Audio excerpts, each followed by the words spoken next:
not agree on all issues, political or ecclesiastical, but they do need to be able to hash things out.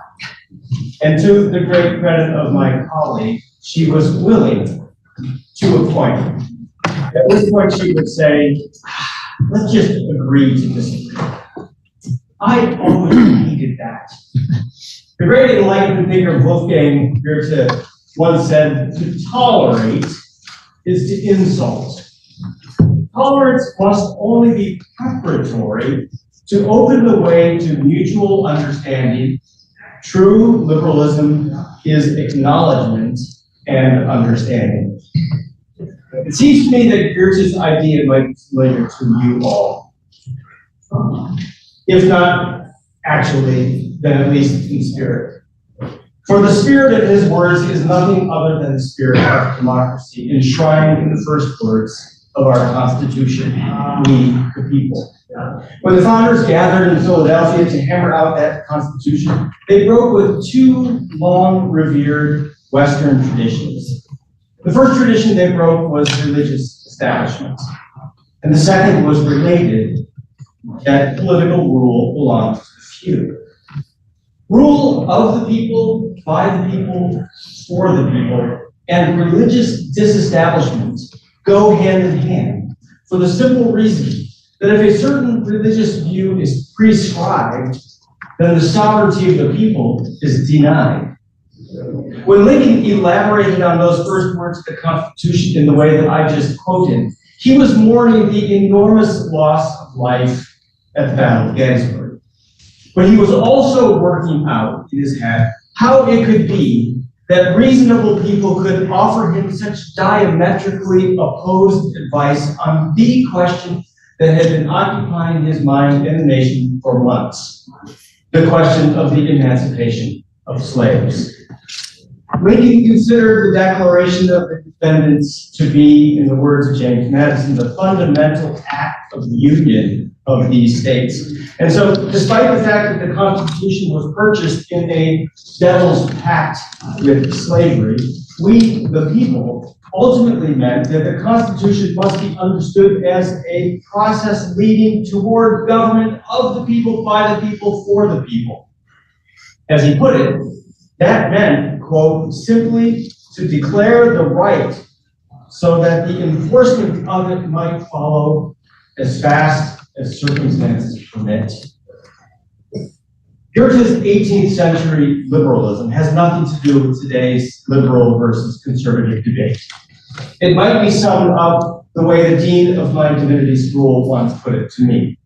Here, there is no orthodoxy except for the orthodoxy of reason, which simply means a willingness to engage one another in free and open debate, because truth has nothing to fear from it, to quote Jefferson. Where angels fear to tread, democracy forges ahead. Our best wishes to you in that awesome task, this new session. Yes. Thank you, Reverend. And I now kindly ask all senators-elect to stand.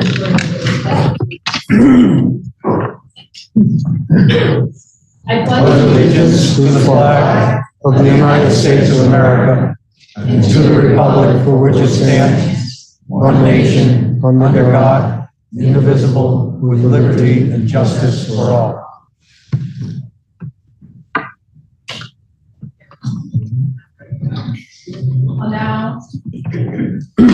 I'll now kindly ask the secretary to call the roll of senators-elect.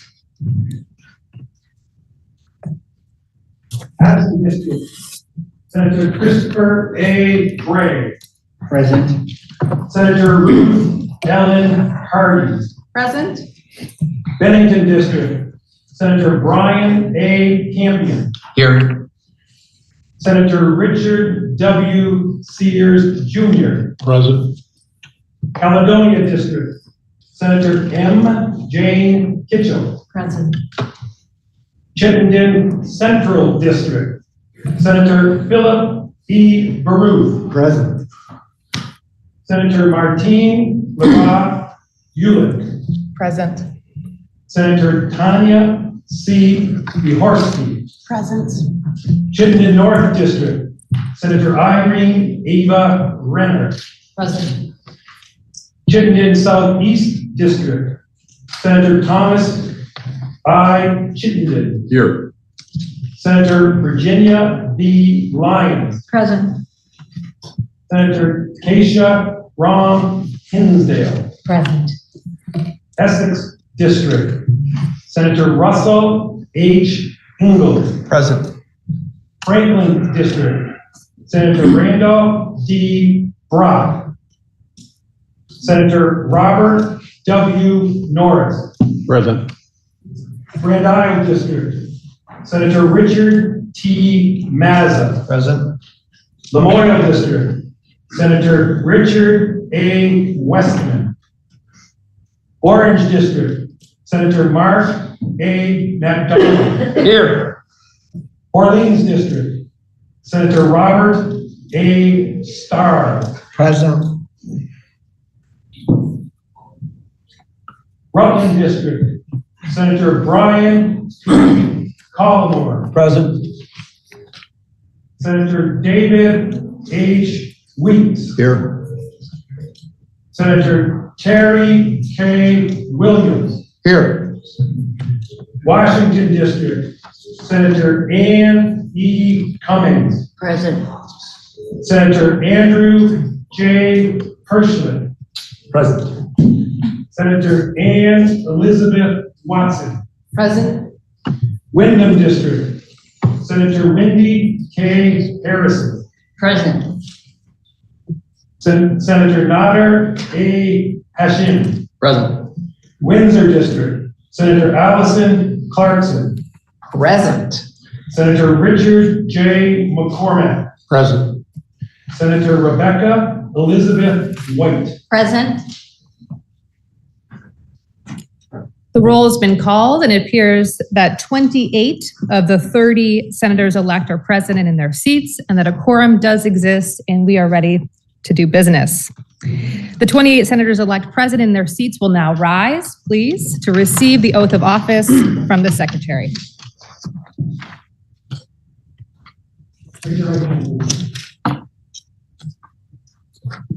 I state your name. I. The senator from your district. In the General Assembly of the State of Vermont. Do solemnly swear. That as a member of this assembly. I will not propose or assent. To any bill, vote, or resolution. Which shall appear to me. Injurious to the people. Nor do or consent. To any act or thing whatever. That shall have a tendency. To lessen or abridge. Their rights and privileges. As declared by the Constitution of this state. But will in all things. Conduct myself as a faithful, honest representative. And guardian of the people. According to the best of my judgment and ability. So help me God. Penalties of perjury. I do solemnly swear. That I will be true and faithful. To the state of Vermont. And that I will not directly or indirectly. Do any act or thing. Injurious to the Constitution. Or government thereof. So help me God. Pains and penalties of perjury. I do solemnly swear. I do solemnly swear That I did not. that I did not at the time of my election to this body, at the time of my election to this body, and that I do not now hold and that I do not now hold any office of profit or trust any office or profit or trust under the authority of Congress. under the authority of Congress. So help me God. So help me so God. help me God. And penalties of perjury. I do further solemnly swear I do further solemnly swear that I will support the Constitution of the state of Vermont that I will support the Constitution of the state of Vermont and the Constitution of the United States. and the Constitution of the United States. So help me God. So On help me claims God. and penalties of perjury. Congratulations. Congratulations, senators. You may be seated. The first order of business this morning is the election of a secretary, and nominations for the office of secretary are now in order. The senator from Windsor is recognized. Thank you.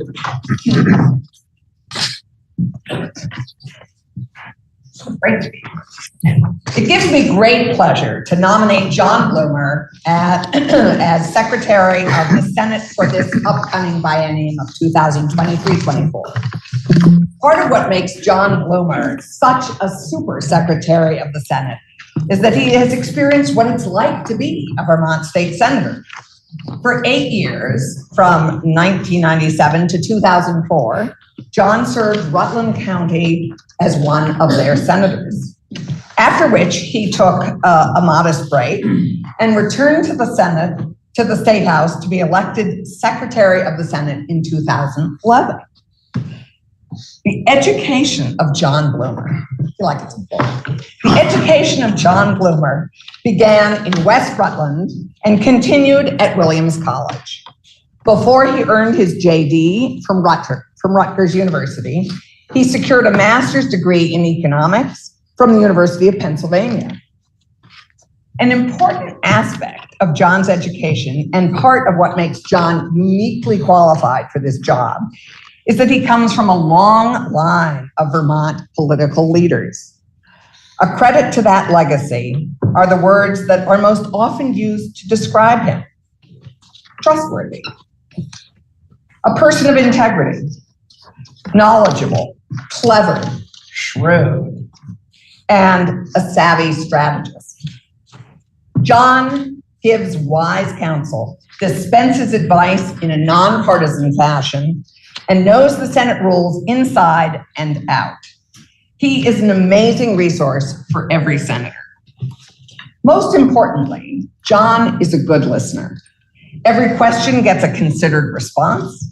He listens and responds, sometimes with advice and sometimes with a drafted resolution, which perfectly mirrors the proposer's intent. You will see some of those in the next few minutes. John is an enthusiastic protector of the legislative process and of Senate decorum. John is like Cerberus, guarding the integrity and sanctity of the Senate. I encourage you all to cast your ballot for John Bloomer as our next Secretary of the Senate.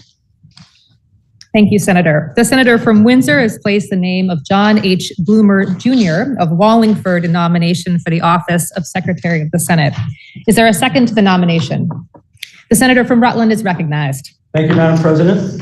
And I do rise to second the nomination of John Bloomer as Senate Secretary, with due apologies to the senator from the Windsor District. I will repeat much of what has already been said, but John has been our secretary since 2011. Coming from the Rutland District, I'm very familiar with the Bloomer name. Before taking the position as Secretary of the Senate, John himself served 4 terms in this body as senator. His grandfather, Asa, was Speaker of the Vermont House and later also President Pro Tem of this body. And both John's uncle, Robert, and his dad also rose to become the Pro Tem here.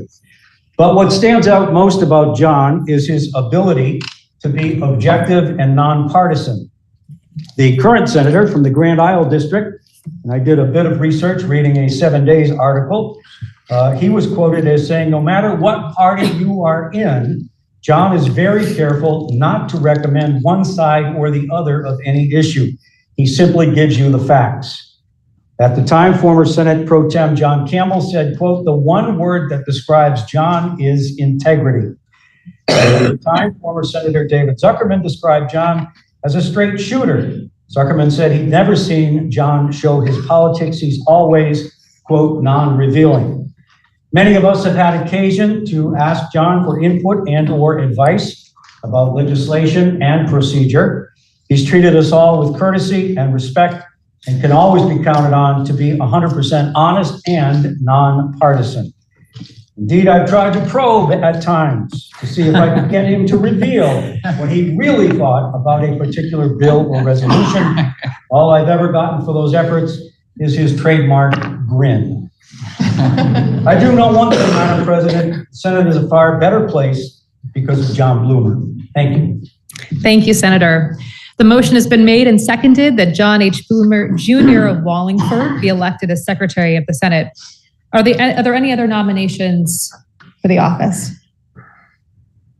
There being no other nominations, the chair will entertain a motion that nominations be closed and that the Assistant Secretary cast one ballot for the nominee. The senator from Chittenden Central is recognized. So moved, Madam President. The senator from Chittenden Central has moved that the nominations be closed and that the Assistant Secretary cast one ballot for John H. Bloomer Jr. of Wallingford as Secretary of the Senate. Are you ready for the question? All those in favor, please say aye. Aye. Those opposed, nay.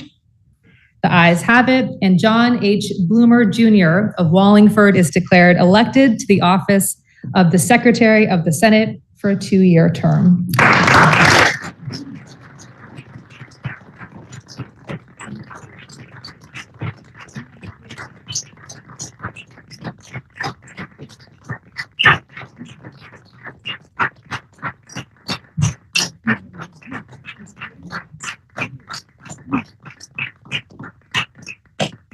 You may be seated.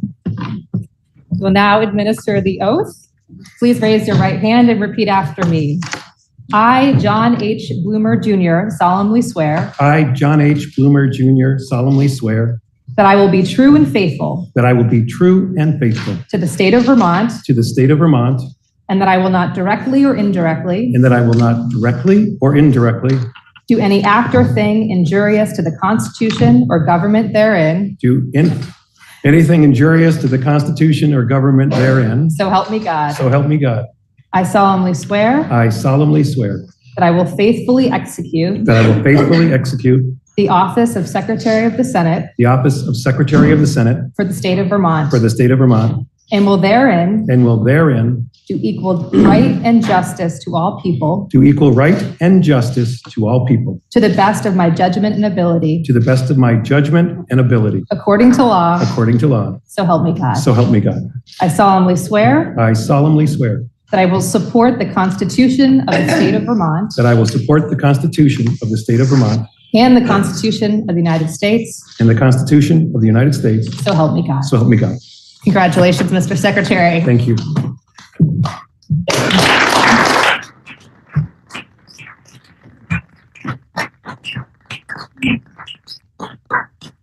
The next order of business is the election of President pro tempore, and nominations for the office are now in order. The senator from Addison is recognized. Madam President, I rise to place in nomination the name of Philip E. Baruth to serve as President pro tempore. I'd like to speak briefly about the requirements of the job and Senator Baruth's qualifications. Above all, the pro tem position is a service job whose focus is helping the entire Senate do its best work on behalf of all Vermonters.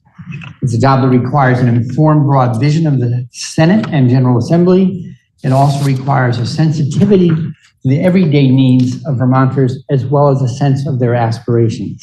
It requires diplomacy, including the strength and clarity required to speak well on behalf of the Senate, not just on ordinary matters, but also when we are taking a leadership position on difficult issues, such as gun control, education, climate change, judicial reform, and more. And in the face of inevitable confrontation or controversy, we need someone unflappable who can navigate the issues in a strategic and rational way that also respects and communicates the legitimate passions underlying the issue at hand. The job also requires an ability to adjust on the fly to day-by-day changes between Senate, House, administration, and non-government actors, keeping in mind both the details of the moment and the Senate's long-term goals.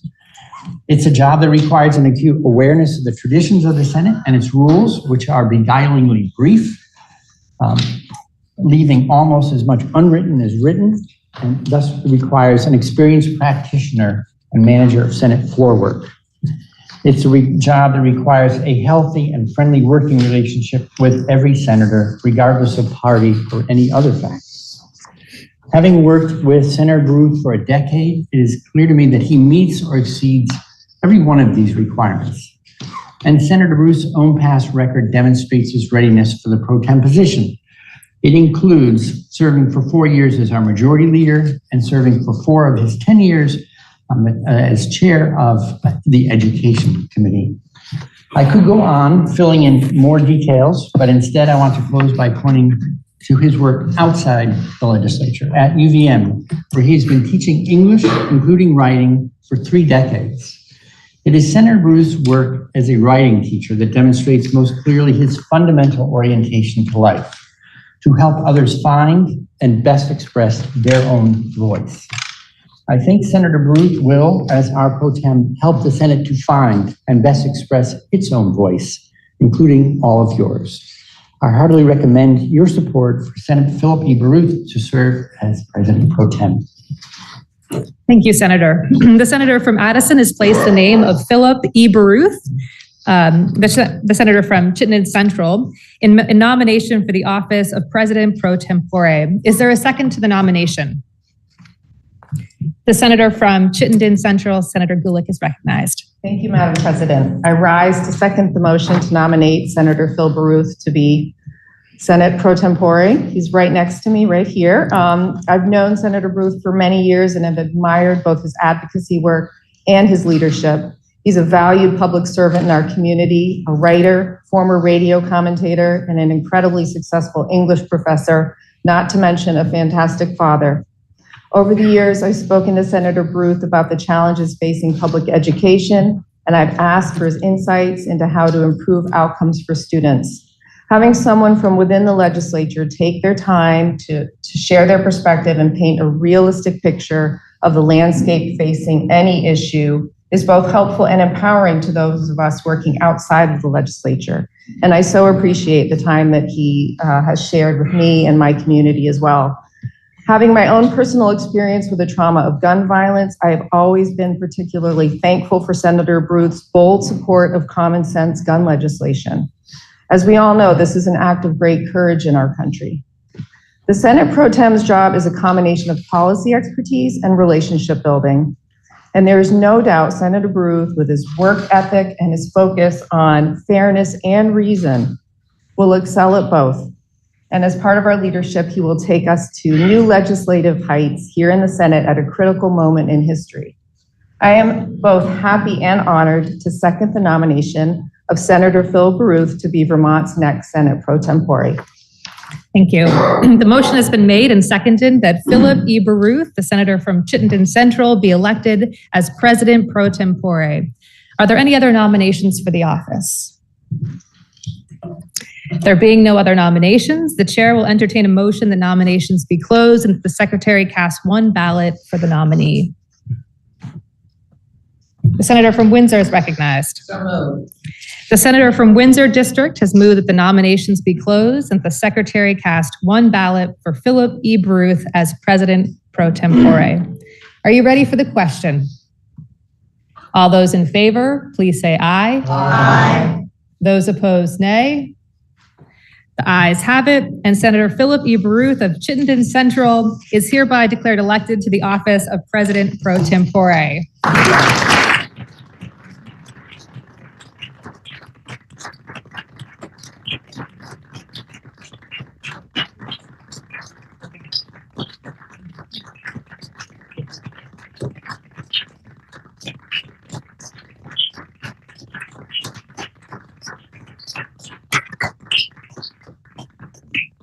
raise your right hand and repeat after me.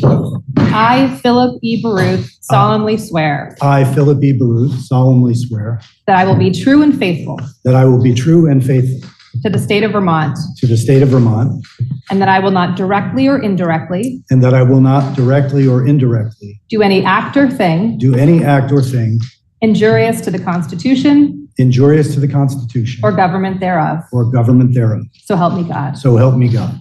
I solemnly swear I solemnly swear that I will faithfully execute that I will faithfully execute the office of President Tempore of the Senate the office of President Tempore of the Senate for the state of Vermont, for the state of Vermont, and I will therein and I will therein do equal right and justice to all people, do equal right and justice to all people, to the best of my judgment and ability, to the best of my judgment and ability, according to law. according to law. So help me God. So help me God. I solemnly swear I solemnly swear that I will support the Constitution of the state of Vermont that I will support the Constitution of the state of Vermont and the Constitution of the United States. and the Constitution of the United States. So help me God. So help me God. Congratulations, Senator. Thank you. Floor is yours.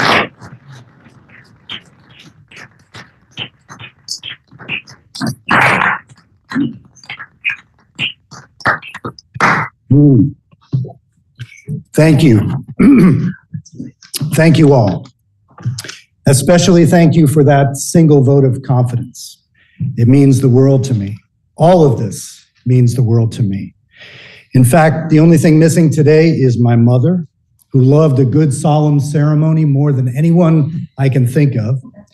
But I am blessed to be here with my lovely sister, Bonnie Ryder. And since the Senate truly is one big family, you should all feel free to call her Skirts. My two amazing girls, Gwendolyn and Miranda, couldn't be here. They very much wanted to be. And I had a couple of long, loving paragraphs about them. They are with us in spirit and via YouTube. So I will say only, Jag älskar er jättemycket. And for those who have yet to meet her, I'd like to formally introduce my new Chief of Staff, Ashley Moore. Ashley will be half the brains and 100% of the organization behind this operation. And I have no doubt you'll all come very quickly to depend on her, as I have over the last several months. You've already made this a very memorable day for me, but it is a sensational day all around. We're in the midst of turning over fully 1/3 of the General Assembly, 1/3 of the Senate, and 1/3 of the other body. That is historic, and it's cause for hope and celebration, but we can't fail to honor the 10 senators that are formally leaving the chamber this morning, and I would like to name them. Senators Ballin, Benning, Hooker, Nitka, Parent, Pearson, Polina, Sirotkin, Terenzini, and White. They are all dear friends and tireless public servants, and we'll miss them all very, very much.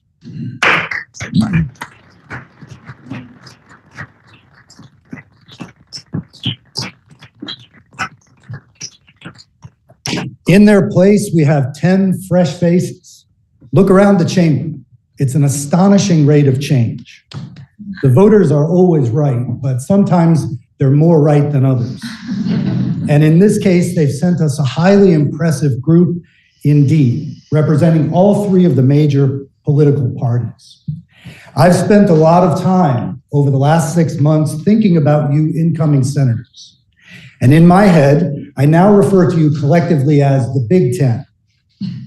Every rule or decision we've tentatively put in place, I've tried to ask myself, what does this mean explicitly for the Big Ten?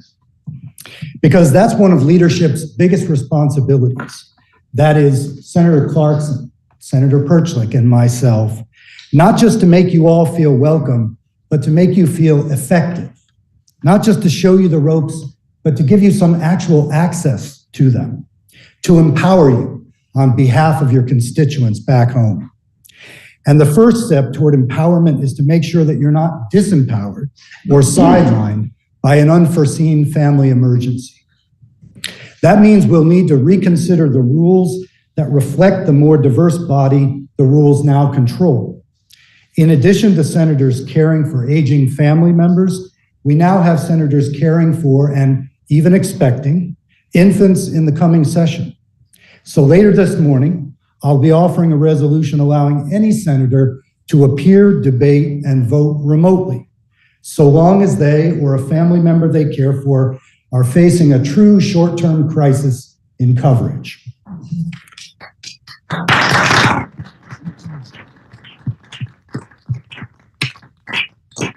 To be clear, the strong expectation will remain that all senators appear in person on the Senate floor to participate and vote. That's not only tradition, it's undeniably the most effective way to represent your constituents. But in the event that an unexpected crisis makes it impossible both to drive to Montpelier and to care for that family member, you will no longer be forced to choose. I'll add that if we take this step, we'll be charting a different course than many other legislatures who are even now returning to 100% attendance to vote regardless of circumstance. But I believe in this update to our traditions. It strikes me as family forward and clear-eyed about the ways that technology can strengthen this chamber. And as much as anything, I want this coming year to be a moment in which we care for the Senate as an institution. We've all talked a lot about protecting democracy over the last couple of years, and that's an ongoing national concern and a pressing one. But the Vermont Senate is the particular mechanism of democracy that's been placed in our hands, in our trust, and we should be worthy of it. So the intention is to operate carefully and deliberately, at least at first, while we all find our feet.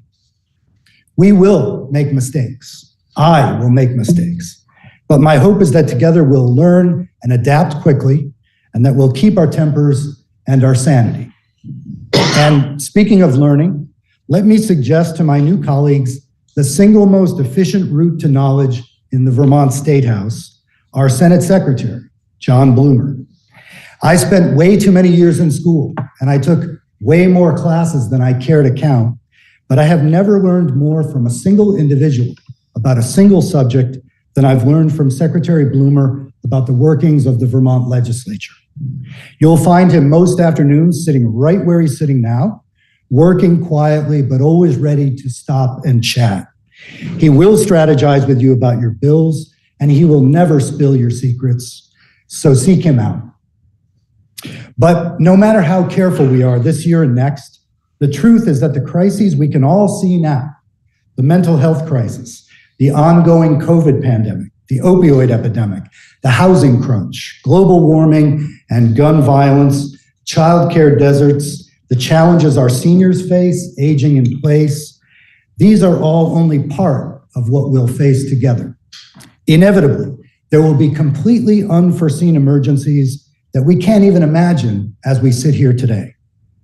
I've been fortunate enough to serve with 3 presidents pro tem in my Senate career, and all 3 of them were faced with statewide legislative emergencies that appeared out of nowhere and consumed their entire legislative agendas. Senator John Campbell was midway through his first term as pro tem when Tropical Storm Irene devastated Vermont in 2011. Roads and bridges had to be rapidly reconstructed, emergency rules had to be greenlit, federal aid had to be dispersed, and John spent years engaged in helping oversee that effort, a once-in-a-century effort that just happened to fall on his watch. Senator Tim Ashe was nearing the end of his second term as pro tem when COVID-19 locked all of us out of the State House in March of 2020.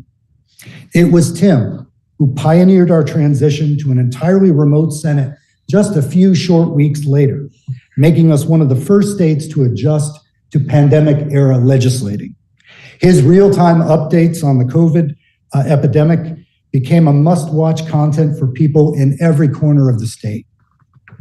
And Senator Becca Balint, very soon to be Congresswoman Becca Balint, hopefully, if they can ever get their act together up there, having inherited the new Zoom-powered Senate, discovered that there was a pretty substantial catch to it.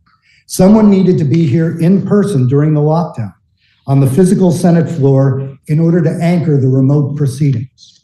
So along with our Lieutenant Governor, Molly Gray, and our valiant staff, Becca spent most of that long lockdown masked up in a mostly deserted state house, holding down the fort in a way that would have seemed like science fiction even a few years earlier. Everything I know about the pro tem's job, I learned from these three senators. And to show them that we haven't forgotten their grace under pressure, I'll ask for a very well-deserved round of applause.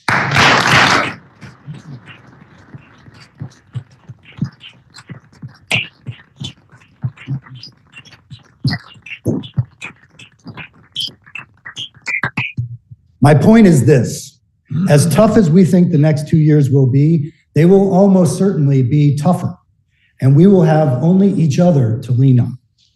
So while we're fortunate to have 10 new members entering the chamber, we are equally blessed to have 20 experienced, battle-hardened senators returning for another tour of duty. 20 senators I've come to love over the years, 20 senators with whom I'd trust my life. Some would disagree, but I think our proportions today are just about perfect, our ratio of fresh talent to hardcore experience. Between the 30 of us, we will cover every single area of public policy, no matter how complex or hot button. Between the 30 of us, we stand ready today to provide immediate oversight for every area of our far-flung state government. We will balance the budget, and we will find ways to ease the burden for struggling Vermont workers and families, and we will do that simultaneously. And we will do all of that as one Senate family ourselves, sometimes disagreeing, but always respecting one another, always respecting this chamber. Our political parties will distinguish us, but they will not divide us. I was elected by all of you, and I serve all of you, Democrats, progressives, and Republicans. We look out for one another here in the Senate. We work together, we always have, and we always will. And it will be the honor of my life to guide that work as your Senate President Pro Tem. Thank you all again from the bottom of my heart.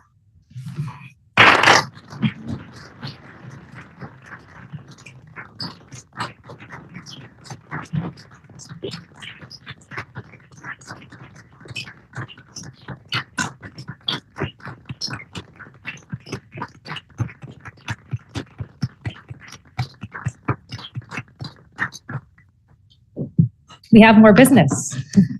The next order of business is the election of a senator to serve with the president and the president pro tempore in appointing the committees of the Senate. Nominations for that office are now in order. The senator from Caledonia is recognized. Senator Kitchell. Thank you, Madam President. It's an honor for me to rise to place the name of Richard T. Mazza of Grand Isle District for the third member of the Committee on Committees. This is a position that he's held for many years, and anyone who knows Senator Mazza knows that his love and respect for the Senate institution is paramount in all his decision-making. He is very fair, he's very thoughtful, he's very deliberative. He also wants me to be mercifully brief. So I've had the pleasure of working with Senator Mazza on the Senate Transportation Committee from my second term forward. And I know very directly how hard he works, how much he cares, how fair he is for everyone's opinion. And I think that we have been well served by his membership on this committee. And I ask for your support for Richard T. Mazza of Grand Isle District. Thank you. The senator from Caledonia has placed the name of Richard T. Mazza of Colchester, the senator from Grand Isle, excuse me, make sure we get that right, in nomination for the office of third member on the Committee on Committees. Is there a second to the nomination? The senator from Rutland is recognized. Thank you again, Madam President. And I do rise to second the nomination of Senator Dick Mazza from the Grand Isle District to become the third member of the Committee on Committees. Senator Mazza began his legislative career in the other body first.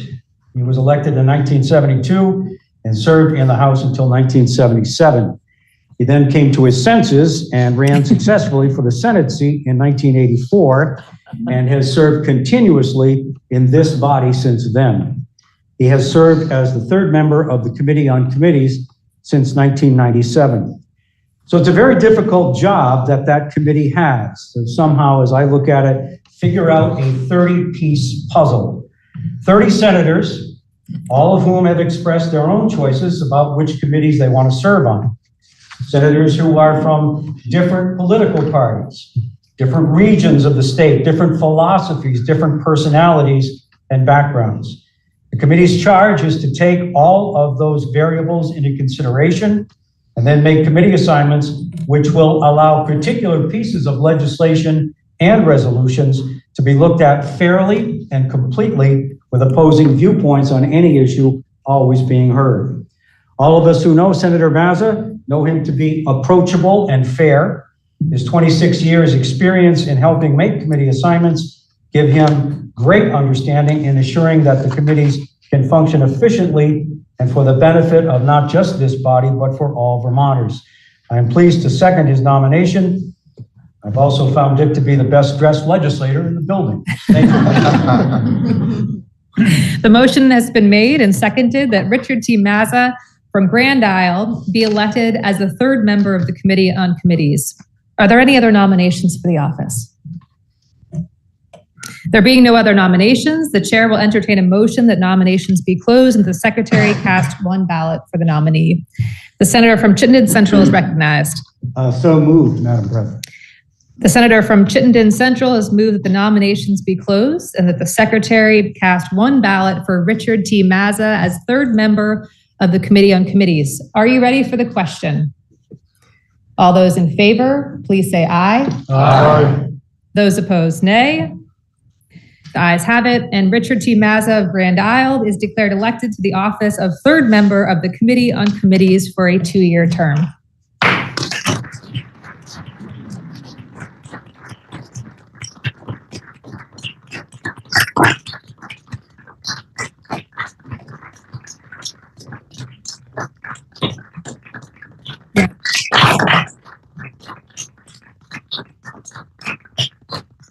And now I'll welcome the senator up to the bar of the Senate to take the oath.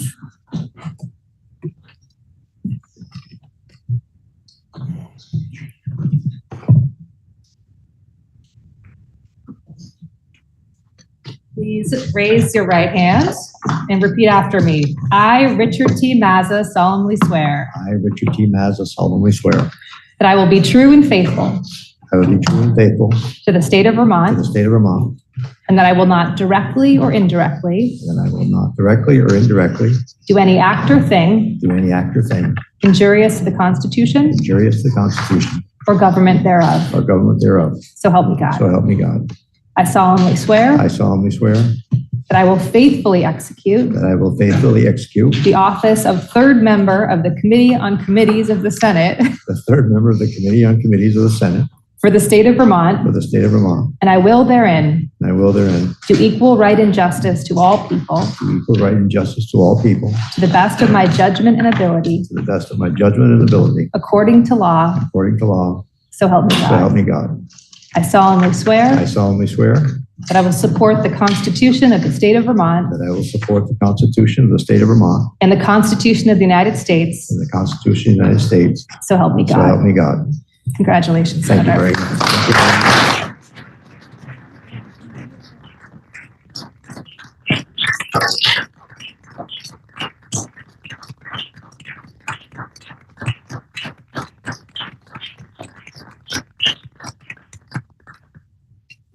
It is now my pleasure to announce the appointment by the Secretary of the following staff: Melissa Rose Kusarik of Montpelier as Assistant Secretary of the Senate, Christine F. Gulhilly of Warren as Operations Manager and Journal Clerk, Vanessa J. Davison of Hardwick as Operations Facilitator and Calendar Clerk, and Penny M. Carpenter of Waterbury as Office Associate.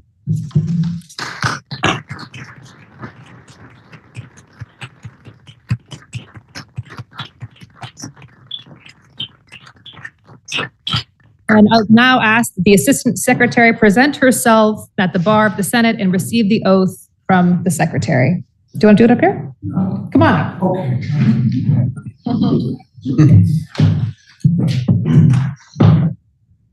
Raise your right hand and repeat after me. I state your name. I, Melissa Rose Kasarek, Solemnly affirm solemnly affirm that I will be true and faithful that I will be true and faithful to the state of Vermont, to the state of Vermont, and that I will not and that I will not, directly or indirectly directly or indirectly, do any act or thing do any act or thing injurious to the Constitution injurious to the Constitution or government thereof, or government thereof, under the pains and penalties of perjury. under the pains and penalties of perjury. I solemnly affirm I solemnly affirm that I will faithfully execute that I will faithfully execute the office of Assistant Secretary of the Senate the office of Assistant Secretary of the Senate for the state of Vermont, for the state of Vermont, and will therein do equal right and justice to all people to the best of my judgment and ability, according to law, under the pains and penalties of perjury. I solemnly affirm that I will support the Constitution of the state of Vermont that I will support the Constitution of the state of Vermont and the Constitution of the United States, and the Constitution of the United States, under the pains and penalties of perjury. under the pains and penalties of perjury.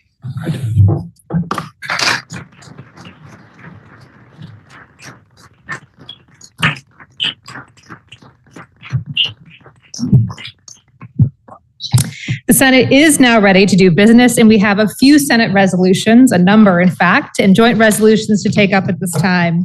First, we have Senate Resolution SR1, the Senate resolution relating to rules of the Senate, offered by Senator Baruth of Chittenden Central. Please listen to the reading of the resolution.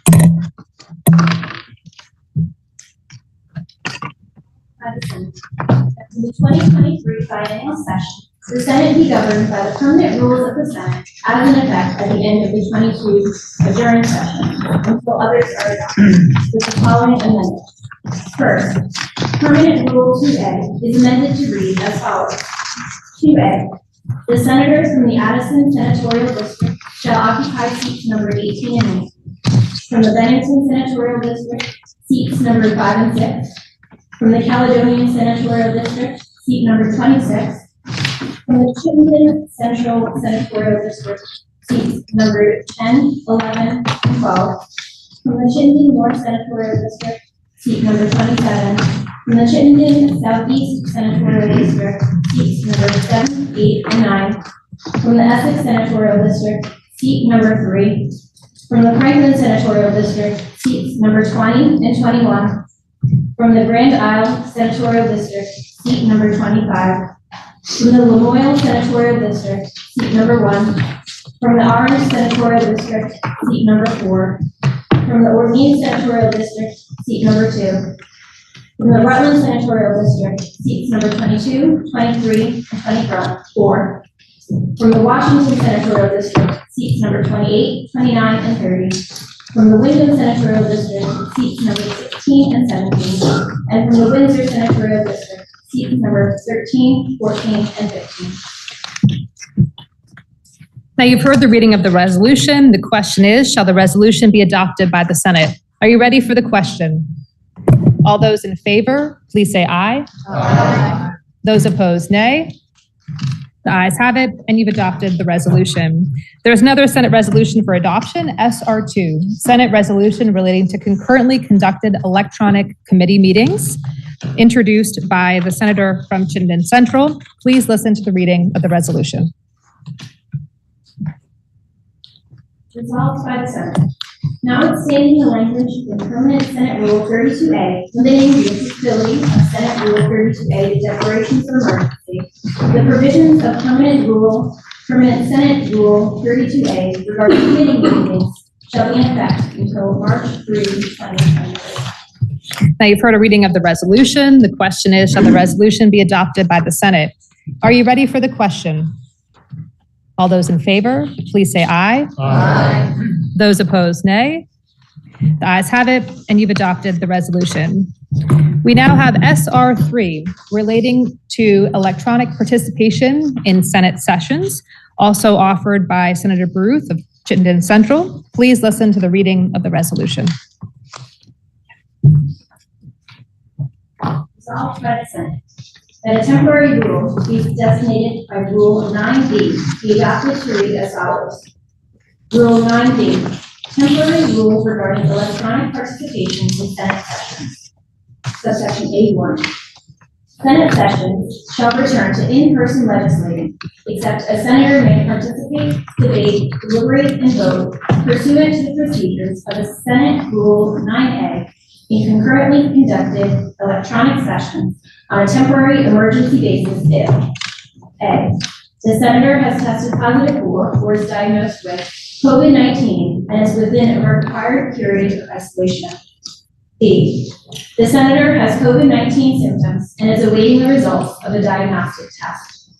C, the senator is the primary caregiver for a household member, and the household member is required to be home due to one of the reasons set forth in subdivisions A to B of this subdivision 1. Or D, the senator or household member for which the senator is the primary caregiver has a temporary emergency relating to care or health.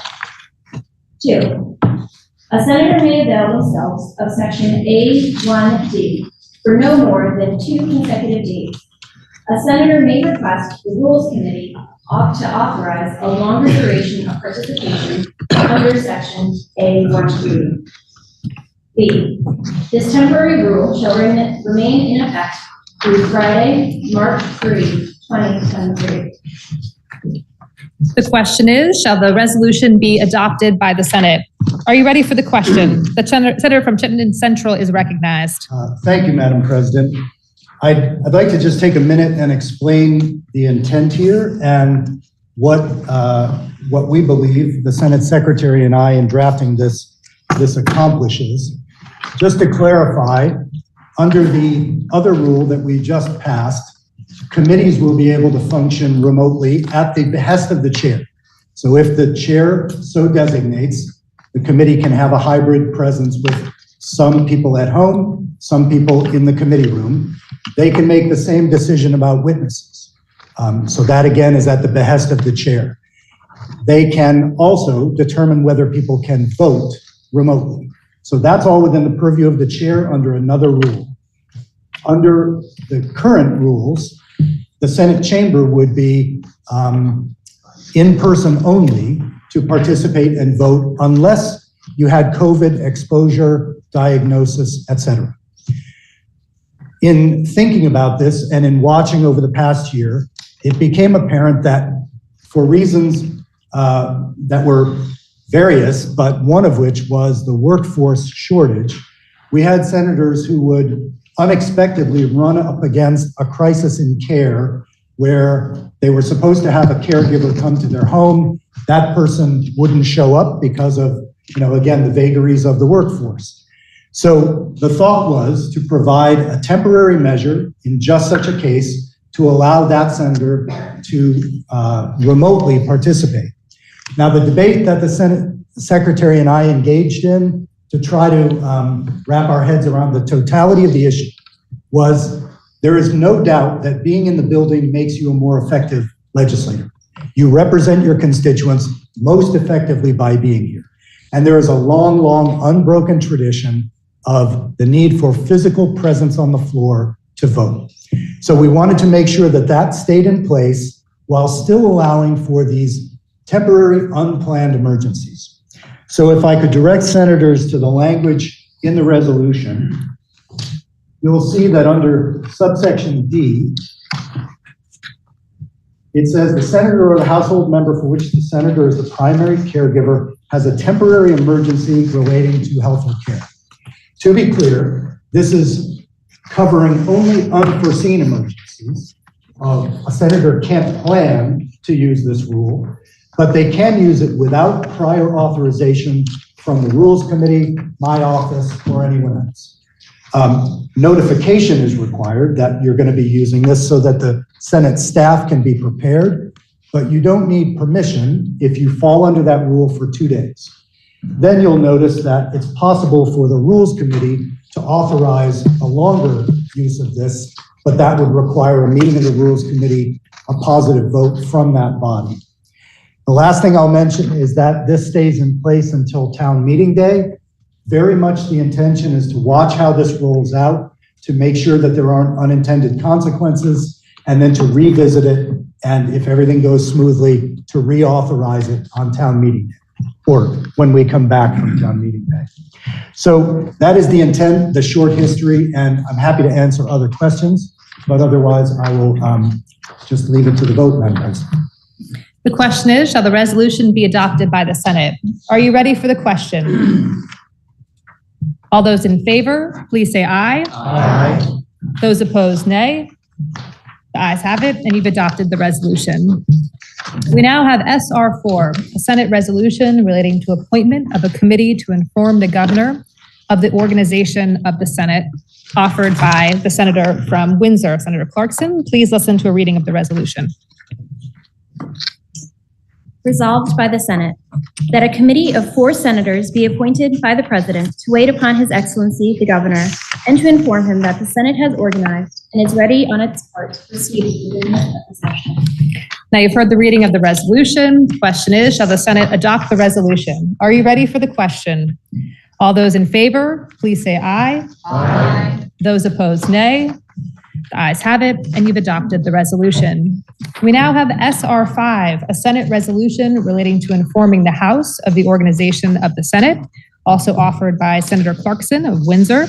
Please listen to the reading of the resolution. Resolved by the Senate that the Secretary be directed to inform the House of Representatives that a quorum of the Senate has assembled and organized by the election of John H. Boomer Jr. of Wallingford as Secretary and Philip E. Baruth as Senator from Chittenden Central District as President pro tempore and is ready on its part to proceed with the business of the session. You've heard the reading of the resolution. The question is, shall the Senate adopt the resolution? Are you ready for the question? All those in favor, please say aye. Aye. Those opposed, nay. The ayes have it, and you've adopted the resolution. We'll now move to joint resolutions. SR1 or JRS1, joint resolution relating to joint rules offered by Senator Mazza of Grand Isle. Please listen to the reading of the resolution. Resolved by the Senate and House of Representatives that the joint rules of the Senate and House as adopted in 2021 be adopted as the joint rules of this biennial session until others are adopted. Now you've heard the reading of the resolution. The question is, shall the Senate adopt JRS1 on its part? Are you ready for the question? All those in favor, please say aye. Aye. Those opposed, nay.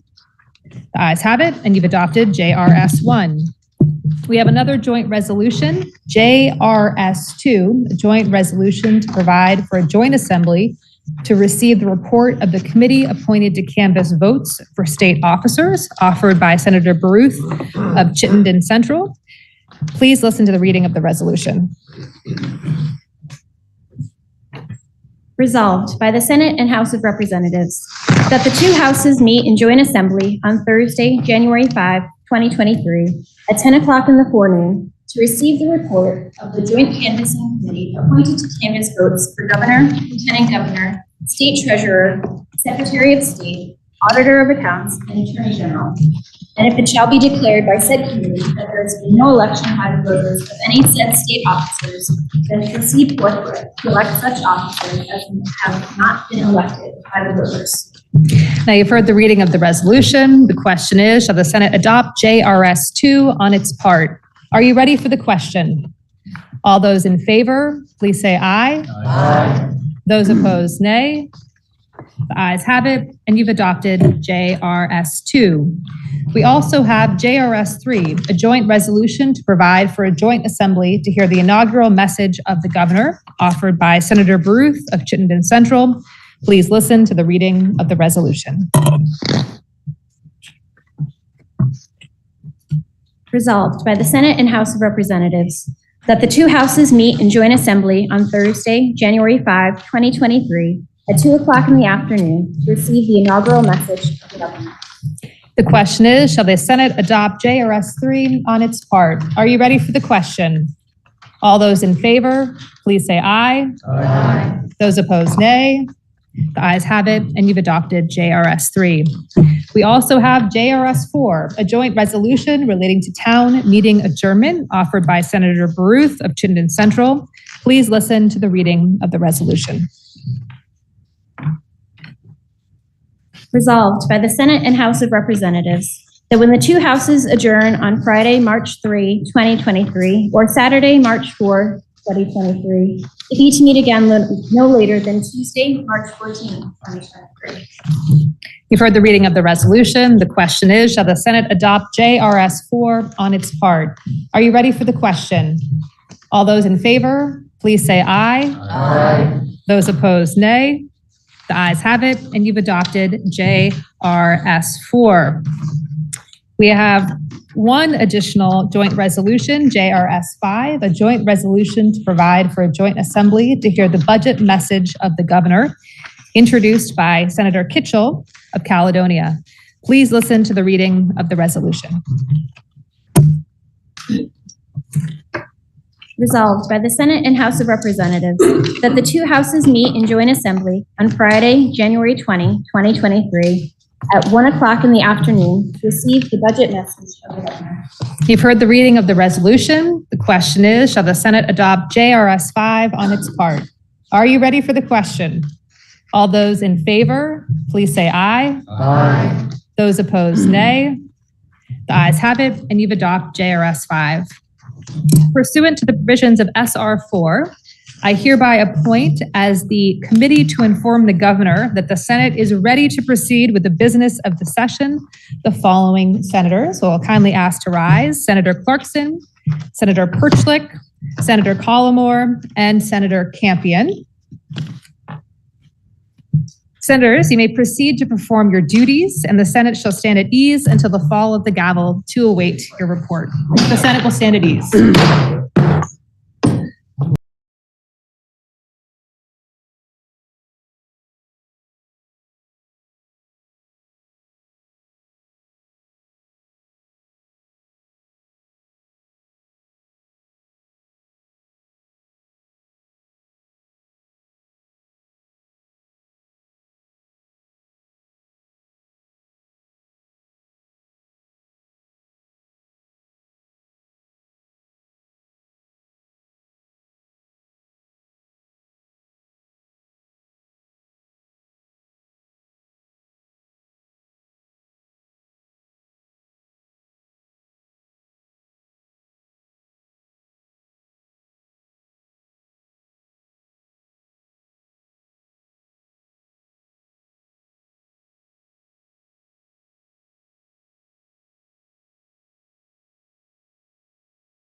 Get you a free pile.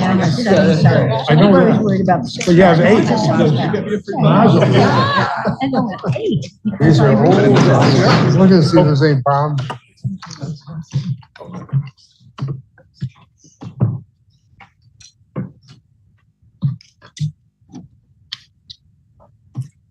The Senate will please come to order. Senators, do you have a report? The senator from Windsor is recognized. The committee has performed its duties pursuant to Senate resolution and has informed the governor that the Senate is organized. Thank you, Senator. Now, pursuant to Senate Rule 5, I hereby nominate as a committee on the part of the Senate to canvass votes for the Senate for state officers the following senators: Senator Hardy of Addison, Senator Campion of Bennington, Senator Kitchell of Caledonia, Senator Gulick of Chittenden Central, Senator Renner of Chittenden North, Senator Rom Hinsdale of Chittenden Southeast, Senator Ingalls of Essex, Senator Norris of Franklin, Senator Mazza of Grand Isle, Senator Westman of Lamoille, Senator McDonald of Orange, Senator Starr of Orleans, Senator Williams of Rutland, Senator Watson of Washington, Senator Harrison of Windham, and Senator White of Windsor. The senator from Chittenden Central, Senator Baruth, I believe, is recognized. I move that the senators placed in nomination by the president be elected. The senator from Chittenden Central has moved the senators placed in nomination by the president be elected.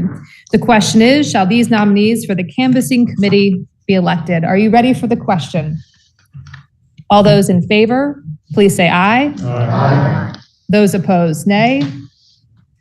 The ayes have it, and these senators are declared elected as members of the canvassing committee. Will those senators who have just been elected please stand and receive the oath from the Senate Secretary? Raise your right hand. Do you solemnly swear that you will faithfully execute the office as members of the canvassing committee for state officers to the best of your judgment and ability, according to law, so help you God? Thank you. Congratulations. Thank you, senators. And the members of the canvassing, we can give a round of applause.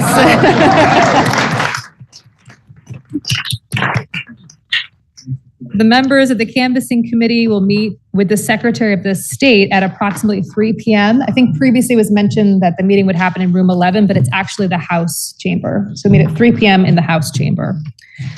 Are there any other matters to take up at this time? The senator from Chittenden Central is recognized. Thank you, Madam President. I would move that, subject to announcements, the Senate adjourn until 9:30 a.m. Thursday, January 5th, 2023. That's fine. I believe the Senate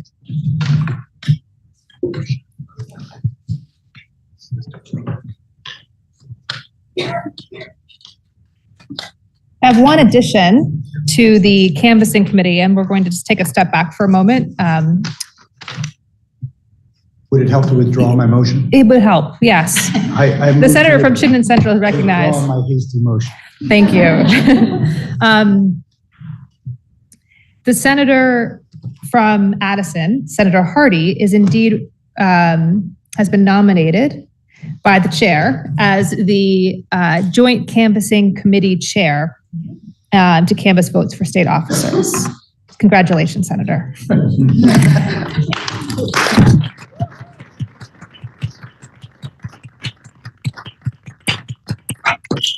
The senator from Chittenden Central is now recognized. Thank you. I would move that, subject to announcements, the Senate adjourn until 9:30 a.m. Thursday, January 5, 2023.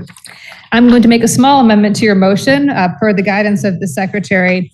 The senator from Chittenden has moved that, subject to any announcements, the Senate do adjourn until 9:45 tomorrow, Thursday, January 5th, 2023. And there's a joint assembly at 10 a.m. Are there any announcements this morning? Seeing none, hearing none, the senator from Chittenden Central has moved the Senate to adjourn until 9:45 a.m. Thursday, January 5th at 2023, excuse me. Are you ready for the question? All those in favor, please say aye. Aye. Those opposed, nay. The ayes have it, and the Senate stands adjourned until 9:45 a.m. Thursday, January 5th, 2023.